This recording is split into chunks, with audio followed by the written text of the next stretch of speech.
Major funding for this program is made possible by grants from Bank of America, Merrill Lynch, and Perfect Building Maintenance, New York Community Bank, Kilroy Architectural Windows, Inc., New York's window company, Capital One Bank, GREENBERG TRAURIG, LLP.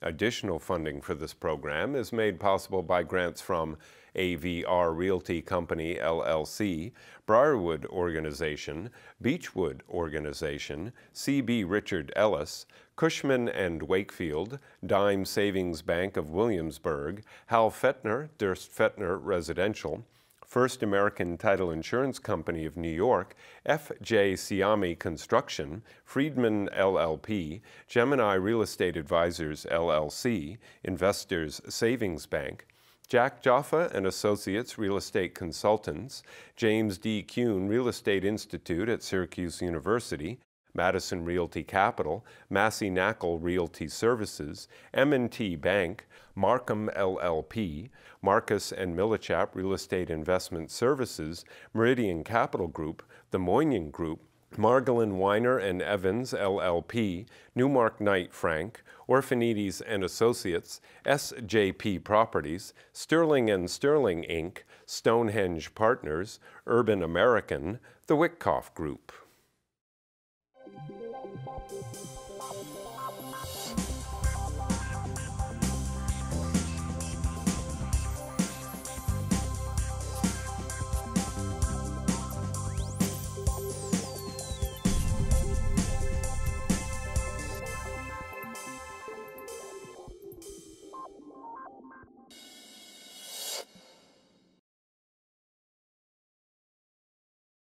Hello, my name is Michael Stoller.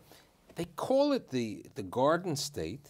It's very close by. Certain people consider parts of it really adjunct sections of New York City. And so what's happening in the state of New Jersey? What's happening with regard to office, retail, industrial, cities that you hear of, Newark, Harrison, Secaucus. So today I've brought together 4 leaders in the state of New Jersey who are going to provide their insight and thoughts on what's happening today in New Jersey. My guests today include Emanuel Stern, president of Harts Mountain Industries, Peter Coziello, the president and CEO of Advanced Realty, Frank Giantomasi, a partner at Genova Burns and Giantomasi, and last but not least, Murray Kushner, a principal at SK Properties. So Murray, you and I want to know how to spell his last name. No, slowly. Very slowly. Very slowly. Spelled slowly. So here's the question. You've been in New Jersey many, many years. So how do you look at the market today? How do you see the office market, the industrial market? It's fractured at best. So what do you mean by fractured? As we were talking about earlier before this program, on the residential end of things, the multifamily market, which was pretty soft throughout the spring, has pretty much tightened up pretty well. And I think everybody's back up to 97, 98% occupancy. There's actually some rent growth in the multifamily sector. The office market is difficult. The bulk of our assets are out in Somerset and Morris counties. And we're making some deals, but we're getting the same rents that we got basically 20, 25 years ago. And there's no real impetus for growth. That market historically has been either telecommunications based, AT&T, Lucent. They're a shell of themselves in that particular market. Verizon, which says it's a New York company, fortunately is expanding in New Jersey. So that's helping our market out pretty dramatically in Somerset and Morris. And then the other driver has always been the pharmaceutical industry. And unfortunately, their business model has changed. They're still very much so ensconced throughout the state, in particular those markets. But they figured out over the course of the last 4, 5, 7 years, whatever it is, that rather than spending $500 million to $1 billion to develop a drug and then maybe not get it approved through the FDA, that they're better off spending their excess cash, and they have a lot, on buying up each other's companies or buying each other's drugs or biomedical or whatever it is. So their business models have changed, and they're not growing in the state, and they haven't grown in the last number of years. Prior to the show, Peter, we were talking about downsizing. You know, people are signing leases, you were saying, but they're taking less space because of, as Manny was saying, you know, communications and you know, the internet and other things. What are you seeing? Because you're a larger owner of a lot of office space. I think, you know, we were talking about this before, that we've done some transactions recently in Morris County, and each one of those transactions, I think that, you know, the user went maybe from 135,000 square feet to 110,000 square feet. And what they find is that inside these buildings, they're operating at a much higher efficiency ratio. They are operating in these cubes. It's all about the technology side. And they're even putting in flat screen TVs in each one of these cubes, whereby, you know, someone who's visiting or has a hoteling kind of operation, you know, they personalize the space for them so they feel like it's their office. But I think, you know, we've seen the densities here being somewhere between 5 and 6 people per 1,000 square feet, which is much higher than what we'd ever seen previously. So as a result of that, they're using a lot less space. And the other component of it is that in a workforce today, it used to be that a lot of these people, I know one of these centers we have with travelers, they have a lot of lawyers and what have you. And it used to be that everybody had their own personal assistant. Well, today you don't really see that. And you're seeing people come in and everybody's got their own laptop, their own iPad or whatever, and they're working much more efficiently. So you have a head count, a head reduction. And let's face it, I think since you know, the internet revolution here, you've seen the whole office space environment gets much more efficient, you know, with filing of papers and whatever the case might be. And as a result of that, they're using less space. Manny, 2 years ago, I think it was, or maybe 3 years ago, and you did it even as late as last year, you created this major advertising campaign saying, you know, how much cheaper it was to come over the bridge or the tunnel to New Jersey. It's even cheaper now. So what happened with that? You know, where do you stand in that market? How was that campaign, and how do you see the office? Because you have a lot of office space and a lot of industrial space. Listen, the office business, the suburban office business is challenged. Okay, the fundamentals suck. That being said, it's a cyclical business. It will always be a cyclical business. In 2005 and 2006, I suspected you had some people from New York City who are on this show who might have been trying to convince other people that real estate had moved beyond its cyclical nature, that there was new floors in what could happen. And what's been happening the last couple of years is you know, it's part of the cycle. Yet, you know, this connection in the capital markets, which has now come back, people don't know how to peg values.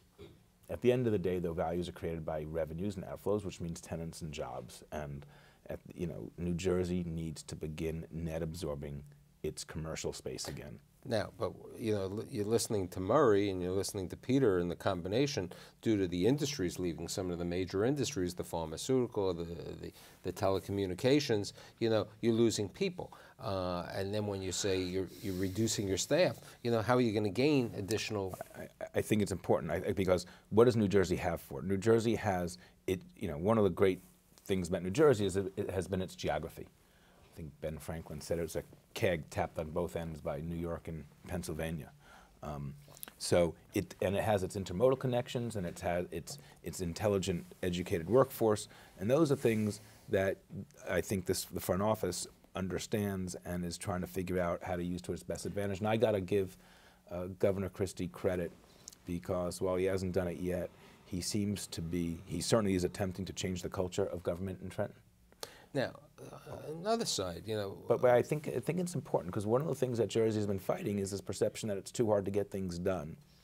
And this new governor, I've never seen a politician fight a perception like that as aggressively as he's going about fighting it.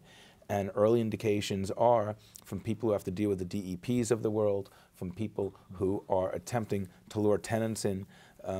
You know what? There's a whole lot more embracement of those kinds of issues and the bureaucratic how to get things done than there has been in previous administrations. But with luring tenants, you know, we were talking a little bit before, New Jersey has certain incentive programs, some of them very, very extensive programs, which probably help bring depository trust from Manhattan to Jersey City. I mean, how do you look at, you know, you're involved as a counselor and others, how do you see these incentives, which, as someone said prior to the show, could amount to $20 a foot, that you don't pay rent? You know? It's a subsidy game right now, and that's what you need to get construction going. I mean, you have a depressed market all over.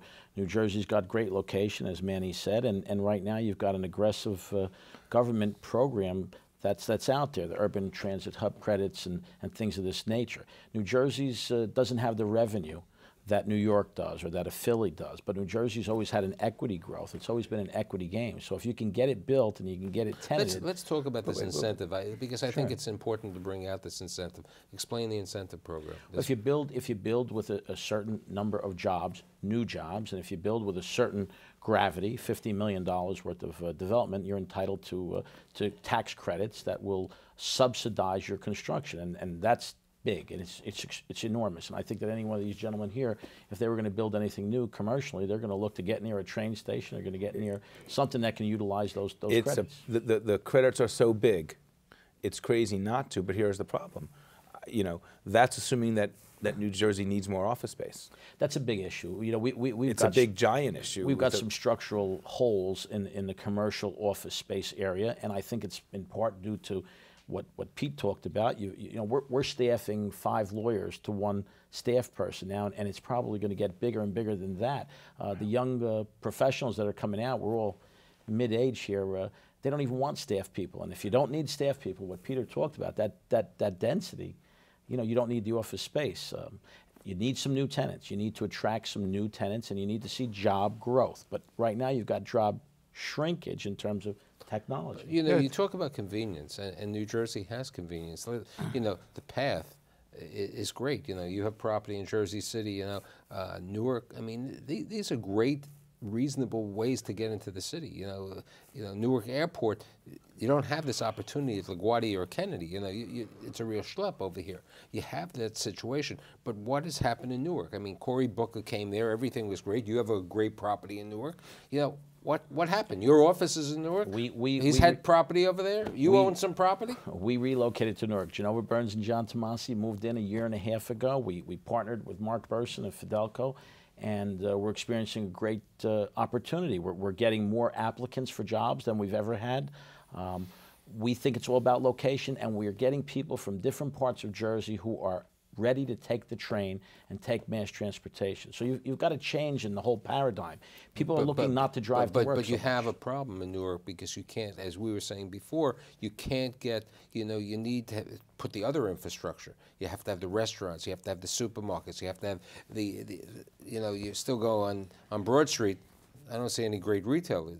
You know, Jerry Gottesman was on my show a number of years ago, and he says, you know, when they built the malls, everybody left Newark, and you know, that was the situation. Well, what's the percentage? What's the percentage of persons that work in your office that live in Newark? Probably about 20%, 25%, and I would say it's a growing percentage. Newark is becoming an alternative for the young professional. They can't afford. Listen, they're coming out of law school with a big bag of debt. They can't afford Hoboken, they can't afford Jersey City, and Newark is a very, very affordable. So your young associates are actually coming and living in Newark? Yes. That's terrific. Yeah, I think we're seeing that's great news. That's great news. I think the biggest thing we need to look indicator. at is, as we look at this whole compression, and we look at, and I think all of us have a sense that the standard of living in this country is going down, and all of us are fighting costs each and every day. When you look at the automobile, and if someone is living in the suburbs, and I would venture to say everybody here has 3 cars at minimum and maybe more. So if you have 3 cars, you can't drive a car for less than $800 a month. I don't care what kind of car it is. Depreciation, tires, all that stuff, insurance. So if you do the math, 3 times 8 is 24, make numbers easy, it's $30,000 a year. Gross it up, because it's after taxes, call it $40,000. 2 people go to work. If they work 2,000 hours a year, and that's kind of the norm here, that means every hour that they sit at their desk, that clerical person or someone, it costs them $10 an hour to drive. Who in hell can afford that? we can't compete in a globalized environment with that kind of burden. And I think as a result of that, these people are going to come back to these urban but you know what? I environments. think Murray, you know, with Jersey City, you know, I'm not sure if it's where your property is. There were a number of buildings built in Jersey City didn't have the convenience, so they built the light rail, and the light rail has helped quite a bit in certain markets around over there. And you know, and people, as we joked last year when you were on the show, people still continue to go to New Jersey from New York City and otherwise because there's no sales tax on clothing. And you know, when you look at a 9% sales tax or 8.75%, and you know, you don't mind taking the trip over there. You know, that's why you go to to all your shops in Secaucus. I mean, so there are certain big benefits. And look, you got the Red Bull. What's happening in Harrison? Yeah. Well, I think Harrison's a very interesting community. The Red Bull Stadium is opened. It's magnificent inside. I think it's a standard. I know that the Red Bull themselves, you know, looked at that market and said, look, we're going to own the finest stadium in America. So when you visit there, it has all that attributes. You know, what we've done there is we've taken and a first phase, 35 acres. We went down 10 feet throughout the site, cleaned everything up environmentally. And you can imagine, because that's a change of the Industrial Revolution there. So that took us a few years and many, many millions of dollars. I think the family, you used to be in Harrison, right? Yeah. We were adjacent landowners for the pet company for 25 years. Right. That's right, around the corner. So I think ultimately right now we're in for final approval to start our first phase, which is going to be about 380 housing units. But we looked at it, you know, similar to what you were talking about. Where are you going to go in New Jersey and someone's going to ultimately give you approval for approximately 5,000 housing units? So at the end of the day, you're going to get 4,000 apartments. You're going to get almost 1 million square feet of retail. You're going to get about 2 million square feet of office. So you're really, in essence, building a city over time. You know what's interesting, which relates to what Manny was saying about being more into the residential market today and what Murray was in his residential market. There's been a recent study, especially people are planning to rent as opposed to buy. More people are planning to rent because the American dream isn't there in that manner, and the appreciation level isn't there. I think, listen, we're continuing our delevering as a country, and what that means is home ownership. I think we will have gone from a peak home ownership of 64%. Yeah, I was just reading this. 69%. Down to like the more traditionally it's been 60%. 60%, right? And now the economists are saying, give it 5 years, it'll probably be back down to that mean. Right. But the interesting situation was, if you look at the scenario, you know, and it had an effect definitely in Newark for the first-time home buyer because of the $8,000. Right. Sales have dropped in the month of May and June because people aren't buying. Those incentives were there. It didn't have that much of an effect in New York City because of the higher price of the situation. But George Philopoulos, when he was on my show, The Beacon, he said he sold units, plenty of units, because of, you know, the lower price, because people can qualify for that. The qualification is the biggest single detriment to buying. People still have a need to live in Newark, in Jersey City, in Hoboken, but if they can't get a mortgage to finance that acquisition, then they've got to rent. You know, the biggest problem, I have a friend who does affordable housing, you know, affordable condominiums and this and that. Truly, he said, end loans. The end loan problem has been a major problem just throughout the tri-state region because of the process and everything else. What, you know, we were talking, you own industrial, I believe you own industrial. The industrial market was great. Newark was, you know, not Newark, the state of New Jersey was the industrial place. You were saying 8A, Exit 8A, and other places are there. Well, let me get back to one, before I address the industrial, let me get back to a comment that Manny was saying earlier. I too think that the new governor in New Jersey is going to have a dramatic impact on not only the business environment, but the living environment. And you know, the two places that we're developing right now, building right now, we're not building anything of an office or commercial nature. We're only building apartments right now. So we just finished one 350-unit apartment building right on the PATH station in Which is exactly what I'm saying. In Jersey City, and we're building 500 units in Pennsylvania because, as we were talking about earlier, Governor Rendell has been eating New Jersey's cake. And so businesses have been not expanding in New Jersey, although I think that's going to change. I don't want to, you know, we're here to be positive about it, and I think things are going to change. You know, you can't. It's tough to segregate exactly what's happened in the macroeconomy versus what's happening immediately in the microeconomy. We've gotten the double whammy the last number of years. But New Jersey ain't going out of business, and there's still a lot of people that live there, want to continue to live there, and there's still a lot of businesses that are there, and they will continue to grow. And businesses go through different cycles and whatever. So the environment, and I think what Manny alluded to earlier, Governor Christie, I think, is setting the right tone, and I think he's going to make the right changes. You know what a big difference is having a lieutenant governor? That's a huge sea change in our state, first time ever. And if you've met Kim Guardano, she is tremendous. I know we had a permit we couldn't get for 5 years, and she was like, tell me more, and in 2 days, we got this permit. So basically, you're talking she's about delivering and executing. I think, as our Peter, business development we're person. talking about a user-friendly, when you have a user-friendly government and an organization, you're able to do certain things. By the way, we've just had the same experience with an issue at the DEP, something that sat around for years, and just one meeting with someone high up, reasonably intelligent, understanding issues that are pretty rudimentary to understand, but just sat there in the bureaucracy, and it got changed within a couple of days. This administration is preaching. That's positively happening, no question about it. So I think there are going to be positive changes. I also feel like that this is an administration. I mean, listen, I had a friend who had a company in New Jersey, Montclair. I think he's got about 100+ jobs, not a huge employer. He was contemplating, he had Governor Rendell call him personally. Oh, yeah. 100+ jobs. I think we now have a governor who has said to me, if you got prospective tenants and you need my help, you know my number, call me. Right. And I haven't had the deal to say, hey, Gov, can we use you as to help out here and put a, or who would you assign to put a package together? But I actually believe that, that the front office would be supportive of any decent size requirement and, put someone on it to be the account executive of that pitch. Right. And that's a sea change. No question. It is not, the governor does not believe it is above his office's responsibility to get involved. Addressing the industrial issue, we own about 2.5 million square feet of industrial space in the state. That's about 1 million feet too many. I wish I had a little bit less than that right now. We own a lot of space down at the Exit 8A market.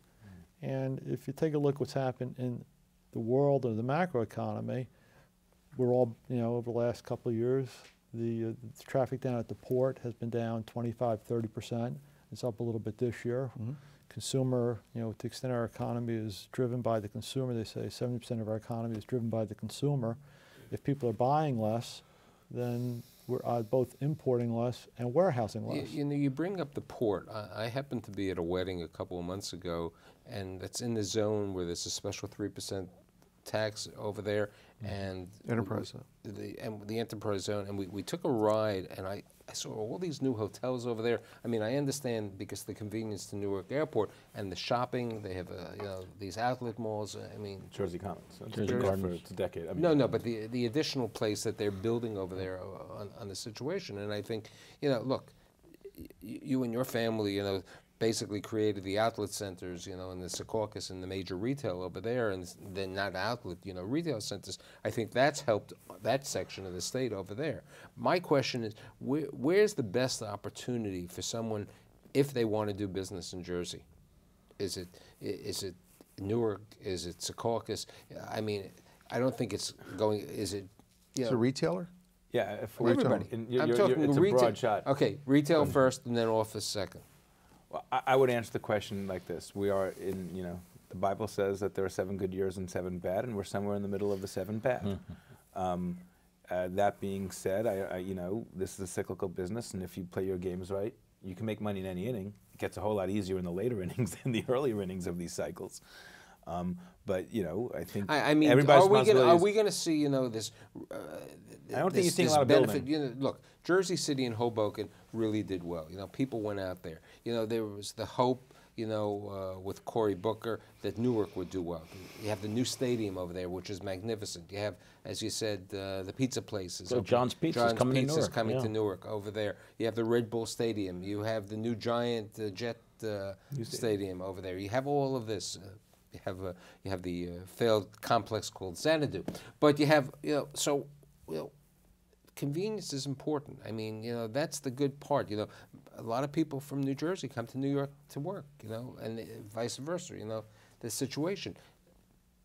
All of you are developers except for you, but you're a partial developer. I mean, He's smarter than all of us. You think? Yeah. So where? He bills by the hour. Okay. Yeah, collection stuff. Okay. So Peter, you've been in the business for more than 30 years in advance. You've been in the business, for at least 30 years. Okay, you're 25. So where? Flowery gets you everywhere. You're only 25 years old, man? Yeah, he's only 25 years old.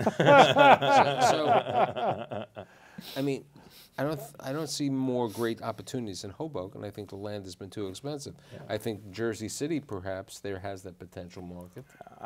Jersey City is a real market. It's a real office market. I think they're about 20 million. We don't have any commercial in Jersey. I think it's about a 20 million square foot market. Pretty well leased up, I think. Yep. There are a couple new hotels that are there, and I think they're doing pretty well. Jersey City is a natural because it's the direct beneficiary of what's happening downtown in Manhattan. Manhattan is still the mother. Yeah. And whether or not the downtown is getting rebuilt, whether or not the Port Authority or Larry Silverstein or any of the other landlords make money down there, unfortunately or fortunately, is going to be their issue. It's going to be bringing a lot of people. I think, to talk about what's happening in New Jersey on my 10th season, which will start in September, I hope to have all of you back and to talk about it. But I think my audience and the viewers who catch it on the internet around the world will have an idea of what's happening in New Jersey because of the four of you today. I'd like to thank Emmanuel Stern, Peter Coziello, I'm going to screw up, Frank. You got it. Frank Giantomasi, okay, I got it right, and Murray Kushner. Next week, we talk about the insane investment market. See you next week.